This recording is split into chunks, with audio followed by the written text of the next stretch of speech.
তো দেবতাদের কিছু করার নেই যদি নিয়ম করে পালন করা হয়। তো ইন্দ্র মানে ঈর্ষা হলো, ইন্দ্র কি করবেন না, ইন্দ্র ব্যাঘাত ঘটাতে শুরু করলেন। দেখুন অনেকেই আছেন, যেমন শুক্রাচার্যের মতো, অসুরদের গুরু শুক্রাচার্য, তো ব্যাঘাত ঘটায়। যখনই দেবতারা কোনো কাজ করে তখনই শুক্রাচার্যের যে অসুর গুরু শুক্রাচার্য, তো অসুররা সবসময় ব্যাঘাত ঘটায়। তো এরকম শুক্রাচার্যের মতো কিছু পুরোহিত আছে, দেখবেন বলবেন আরে তোমরা সধবা মানুষ একাদশী করছো, সধবা মানুষদের একাদশী করতে নেই, অনেকেই বলে। দেখুন এক তো এই একাদশীর কথা শুনে যদিও মনে ইচ্ছা হয়েছিল যে একাদশী করব, তো যেই ওই পুরোহিতের কথাটা শুনে নিল যে একাদশী সধবাদের করতে নেই, সঙ্গে সঙ্গে বন্ধ করে দিল। মনের মধ্যে তো খাওয়ার লোভ ছিল, আর যেই কথাটা কানে এলো বন্ধ করে দিল। তো এইভাবে অনেকেই করে। যাই হোক, এখন ইন্দ্র বহু চেষ্টা করলেন অমরেশের একাদশী ব্রত ভঙ্গ করার জন্য, কিন্তু কিছুতেই করার কিছু গেল না। কিছুই যখন করতে পারলেন না, ইন্দ্রের মনে একটু কষ্ট হলো যে আমরা স্বর্গে থাকি আর মর্তলোকে এইভাবে একাদশী ব্রত পালন করছে, এইভাবে পুণ্য অর্জন করছে, আমরা কিছু করতে পারছি না। তিনি চিন্তিত মনে বসে রয়েছেন। দৈবাৎ সেখানে দুর্বাসা ঋষি গিয়ে পৌঁছেছেন। দুর্বাসা ঋষিকে দেখে ইন্দ্রের মনে প্রসন্ন হলো, খুব গদগদ হলেন। দুর্বাসা ঋষিকে পাদ্য অঙ্গর দিয়ে সম্মান করলেন। সম্মান করার পরে করজোড়ে নিবেদন করলেন, হে ঋষি, আপনি এসেছেন, খুব ভালো হয়েছে, আমাদের একটা উপকার করে দেন। তো দুর্বাসা ঋষি বললেন যে আমি কি উপকার করে দেব? বলেন, হে ঋষি, অমরেশের যে একাদশী ব্রত, সে ব্রতটা আপনি ভঙ্গ করে দেন। তো দুর্বাসা ঋষি বললেন, সে তো নিয়ম নিষ্ঠা ভাবে ব্রত করছে, আমি কি করে ভঙ্গ করব? আমি তো একাদশী ব্রত এইভাবে ভঙ্গ করতে পারবো না, সে নিয়ম নিষ্ঠার সহিত করছে। বলেন, ঋষিবর আপনার তো অনেক বুদ্ধি, আপনি একটু কোনো বুদ্ধি লাগান। দুর্বাসা এত প্রশংসা করলেন যে দুর্বাসা একটু গদগদ হয়ে গেলেন। দুর্বাসা চিন্তা করলেন যে ঠিক আছে, দেখছি তাহলে কিভাবে কি করা যায়। শাস্ত্র পাল্টে দেখলেন একাদশী করেও একাদশীকে বিফল করা যায়। কিভাবে করা যায় না, একাদশীর ব্রতটা যদি ঠিক মতো পালনটা না হয়, একাদশী ব্রত করে যদি পালনটা ঠিক মতো না করা হয়, তাহলে একাদশী ব্রত ভঙ্গ হয়ে যায়। তো দুর্বাসা কি করলেন, একাদশীর যে পালন তার এক মুহূর্ত আগে অমরেশের কাছে চলে এসেছেন। অমরেশ দুর্বাসা ঋষিকে আতিথ্য বরণ করলেন। আতিথ্য স্বীকার করে এখন দুর্বাসা যমুনায় স্নান করতে গেলেন। যমুনায় স্নান করতে গিয়ে ধ্যান আর শেষই হয় না। এদিকে অমরেশ বিচলিত হলেন। পণ্ডিত মণ্ডলীর কাছে জিজ্ঞাসা করলেন, হে পণ্ডিত মণ্ডলী, তাহলে পালনের সময় তো পার হয়ে যাচ্ছে, এবার কি হবে? তো পণ্ডিত মণ্ডলীরা বললেন যে মহারাজ, আপনি তো নির্জলা ব্রত করেছেন, তো আপনি এক বিন্দু চরণামৃত নেন, চরণামৃত নিলে আপনার পালন হয়ে যাবে। যারা নির্জলা ব্রত করে তাদের জন্য একটু চরণামৃত দিলেই পালন হয়ে যায়, আর যারা ফলমূল খেয়ে একাদশী করে তাদেরকে মহাপ্রসাদ নিতে হয়। তো যেই অমরেশকে এক বিন্দু চরণামৃত দিলেন আর অমরেশ চরণামৃতটা পান করেছেন, দুর্বাসা জানতে পেরে গেছেন, ক্রোধিত হয়ে গেলেন। তিনি কি করলেন, মাথার একটা জটা ছুঁড়ে ফেললেন, আর সেখানে একটা ত্রিতা নামক রাক্ষসী উৎপন্ন হয়ে গেল। রাক্ষসী জিজ্ঞাসা করলেন, হে ঋষিবর, আমার কি আদেশ? আপনি আদেশ করুন, আপনি আমাকে কেন আহ্বান করেছেন? বলেন, হে ত্রিতা, তুমি যাও ওই অমরেশকে ধ্বংস করে দাও। ত্রিতা ছুটে ছুটে গেলেন অমরেশের কাছে। যেই অমরেশকে ধ্বংস করতে যাবেন সঙ্গে সঙ্গে সুদর্শন প্রকট হয়ে গেলেন। সুদর্শন ওই কৃতা নামক রাক্ষসীকে পুড়িয়ে ছাই করে দিলেন। এদিকে দুর্বাসা ঋষি জানতে পারলেন যে আমার অভিশাপ কোনোদিন বিফল যায় না, আজ কি হলো যে আমার অভিশাপ বিফলে চলে গেল। এই চিন্তা করতে করতে সুদর্শন তাড়া করেছেন দুর্বাসাকে। দুর্বাসা ছুটছেন 10 দিক, পূর্ব পশ্চিম উত্তর দক্ষিণ 10 দিক ছুটছেন। যেখানে দুর্বাসা যাচ্ছেন সুদর্শন গিয়ে পৌঁছে যাচ্ছেন। দুর্বাসা জলে ঝাঁপ দিলেন, সঙ্গে সঙ্গে সুদর্শন যেতেই জল টকবক করে পড়তে লাগলো। দুর্বাসা চলে গেলেন ব্রহ্মলোকে। ব্রহ্মলোকে গিয়ে ব্রহ্মাকে বললেন, ব্রহ্মা বললেন দুর্বাসা আমি পারবো, আমার দ্বারা এটা হবে, তুমি বরং কৈলাসে যাও, যদি পারলে ভোলানাথ পারবে। এই চক্রের কাছে সুদর্শনের কাছে আমার কোনো ক্ষমতা নেই। দুর্বাসা ছুটতে ছুটতে ছুটতে ছুটতে কৈলাসে গেলেন। কৈলাসে গিয়ে বললেন ভোলানাথকে, বললেন ভোলানাথ রক্ষা করুন। ভোলানাথ বললেন ভয়ং না ভয় নেই, এই ত্রিশূলের কাছে ওই সুদর্শনের কাছে আমার ত্রিশূল কোনো কাজ করবে না, আমি পারবো না। তুমি যদি বাঁচতে চাও তাহলে এই সুদর্শন যার অস্ত্র তুমি তার কাছে যাও। দুর্বাসা ছুটতে ছুটতে ছুটতে ছুটতে বৈকুণ্ঠে গেলেন। বৈকুণ্ঠে গিয়ে একেবারে দণ্ডবত প্রণাম, বলেন প্রভু রক্ষা করো। বলেন কি হয়েছে? বলেন প্রভু এই এই ব্যাপার। ভগবান বললেন দুর্বাসা, ভগবান চিন্তা করছেন দুর্বাসা এত ক্রোধী, আমি যদি সরাসরি বলি যে না আমি রক্ষা করতে পারবো না, তাহলে আমাকে যদি অভিশাপ দিয়ে দেয়। দেখুন ভগবানেরও কিন্তু ভক্তের প্রতি ভয় আছে। নিষ্ঠাবান যদি ভক্ত হয় তাহলে ভগবানও কিন্তু ভক্তকে ভয় করে। ভগবান চিন্তা করলেন যদি আমাকে অভিশাপ দিয়ে দেয়। ভগবান বলছেন দুর্বাসা একটা কথা বলবো? বলে হ্যাঁ বলবো, বলো। দেখো বলবো তো? বলে হ্যাঁ বলবো, বলো। দুর্বাসা আরেকবার চিন্তা করো, দেখো আমি বলবো তো? বলে হ্যাঁ বলবো, বলুন। দেখো তুমি রাগ করবে না তো? না না বলবো, রাগ করবো না। একবার রাগ করলে তো এই অবস্থা, আরো রাগ করবো? রাগ করবো না। বলে দুর্বাসা তোমার রাগটা ওটা বেশি। বললেন ওটাই তো প্রভু, আমি রাগ কন্ট্রোল করতে পারি না। কেন যে আমার হুট করে রাগ উঠে যায়, এই জন্য লোকে আমাকে দুর্বাসা বলে। ভগবান বলছেন দুর্বাসা আমারও একটা দোষ আছে। প্রভু আপনার দোষ? বললেন হ্যাঁ। বললেন প্রভু আপনার কিরকম দোষ? বলছেন দুর্বাসা আমি ভক্তাধীন ভগবান, আমি ভক্তের অধীন, আমি স্বাধীন ভগবান। তো দুর্বাসা বলছেন প্রভু এটা তো আপনার মনোমত কথা, আপনি চাইলেই ভক্তাধীন থেকে অধীন হতে পারে, আবার ভক্তাধীন হয়ে যেতে পারে। বলছেন না দুর্বাসা আমি ভক্তের অধীন, আমি ভক্তের অধীন, আমি স্বাধীন হতে পারবো। বলুন প্রভু তাহলে কি উপায় হবে?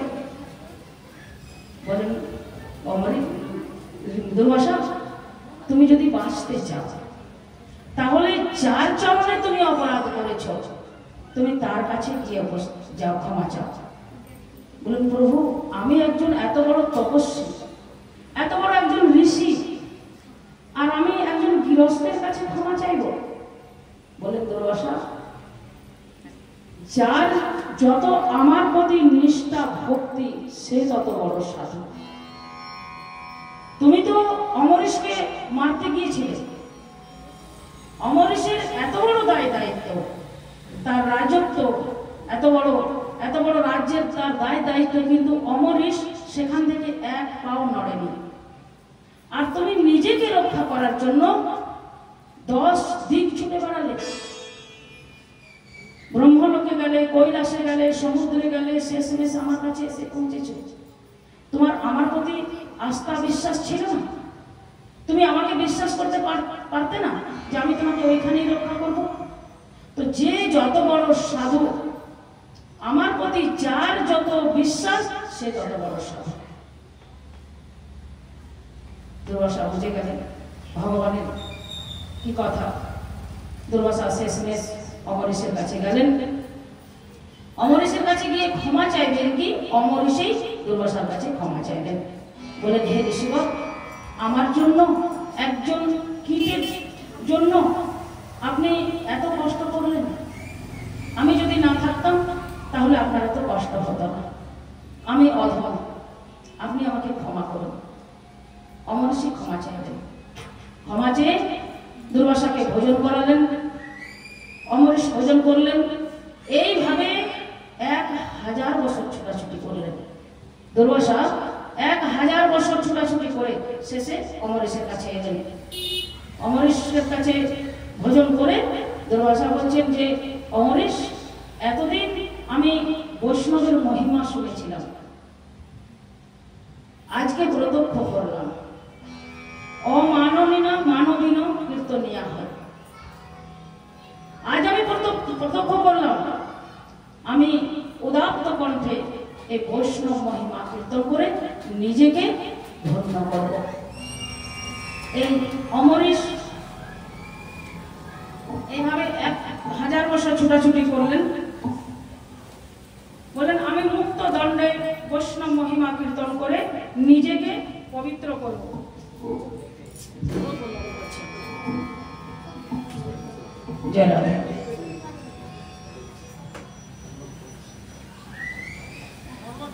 অন্য কিছু আছে তুমি চেঞ্জ করে দাও। বলো অমরেশ মহারাজ কি জয়, দুর্বাসা ঋষি কি জয়, অমরেশ মহারাজ কি জয়।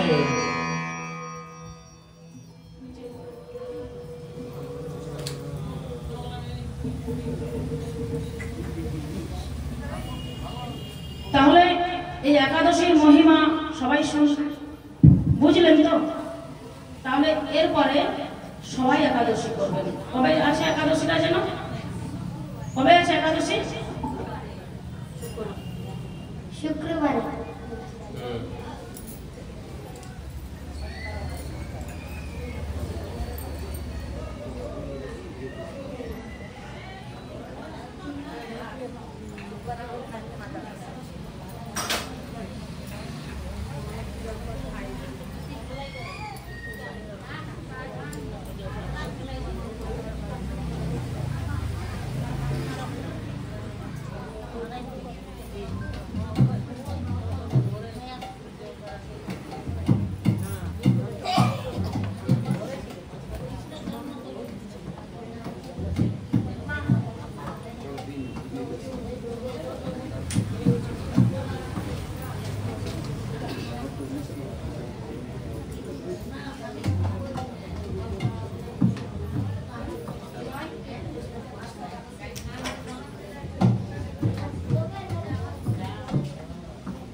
जय राधे।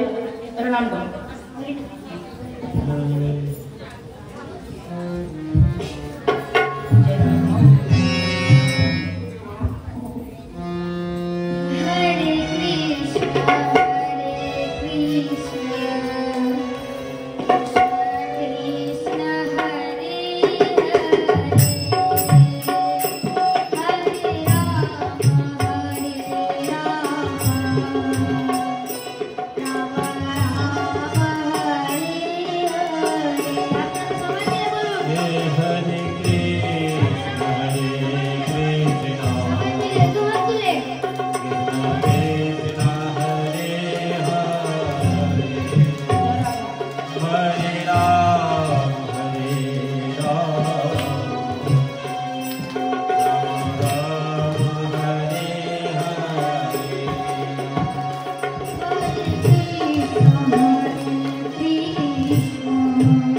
তাহলে একাদশী সবাই করবেন আর পুণ্য অর্জন করবেন।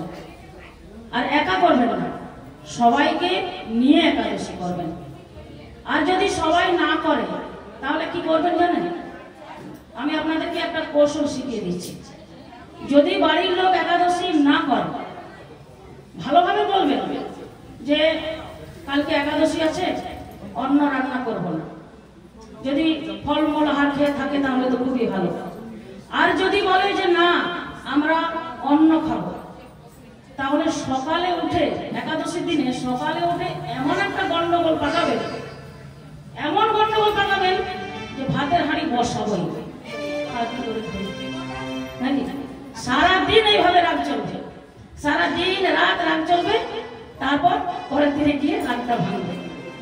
হ্যাঁ, প্রথমে ভালো করে বলবে, যদি না শোনে তখন এই কৌশলটা শুরু করবে। কারণ দেখুন, কারণ পাপ নিজেকেই ভুগতে হবে, কেউ কিন্তু ভুগে দেবে না। এই যে রোগীগুলো পড়ে থাকে হসপিটালে, হসপিটালে রোগীগুলো পড়ে থাকে, তারা নিজেরাই ভোগ করে। তাদের রোগীর রোগটা কি আমরা কেউ ভাগ করে নিই? কেউ ভাগ করে নিই। আমরা কি করি না, দু চারটা ফল নিয়ে আর রোগীকে দেখতে যাই, কিন্তু রোগীর পাপ আমরা বা যে ভোগ কষ্টটা, যেটা কষ্ট, সে ভোগটা আমরা করতে নিতে পারি না, পারি কি? তো সেরকম হচ্ছে এই একাদশী অন্নে, একাদশীতে যদি কেউ অন্ন গ্রহণ করে তাহলে সেই অন্নতে দেশ দেশান্তরের পাপ তার শরীরের মধ্যে ঢুকে যায়। আর দেশ দেশান্তরের পাপ যদি শরীরের মধ্যে ঢুকে যায় তাহলে কি হবে? রোগ হবে, ব্যাধি হবে, কষ্ট হবে। আর সেই কষ্টটা কাকে ভুগতে হবে? না, নিজেকেই ভুগতে হবে। কেউ কি ভুগে দেবে? কেউ ভুগে দেবে না। তো সেই জন্য বলছেন সবসময় মানে সাবধানতা অবলম্বন করবেন, সাধু সাবধান। একাদশীর অন্ন কেউ মুখে দেবেন না, আর একাদশীর দিনে কাউকে ভিক্ষাও দেবেন না। কেউ যদি ভিক্ষা চাইতে আসে তো একাদশীর দিনে ভিক্ষা দেওয়া যাবে না, একাদশীর পরের দিনে দেওয়া যাবে, কিন্তু একাদশীর দিনে তাকে ভিক্ষাও দেওয়া যাবে না। যাই হোক, একাদশীর তো অনেক প্রসঙ্গ আছে। একাদশীর কথা বলতে গেলে সারা রাত পার হয়ে যাবে, কিন্তু একাদশীর প্রসঙ্গ শেষ হবে না। কিন্তু আজকে আমাদের কৃষ্ণের জন্মলীলা স্মরণ করতে হবে।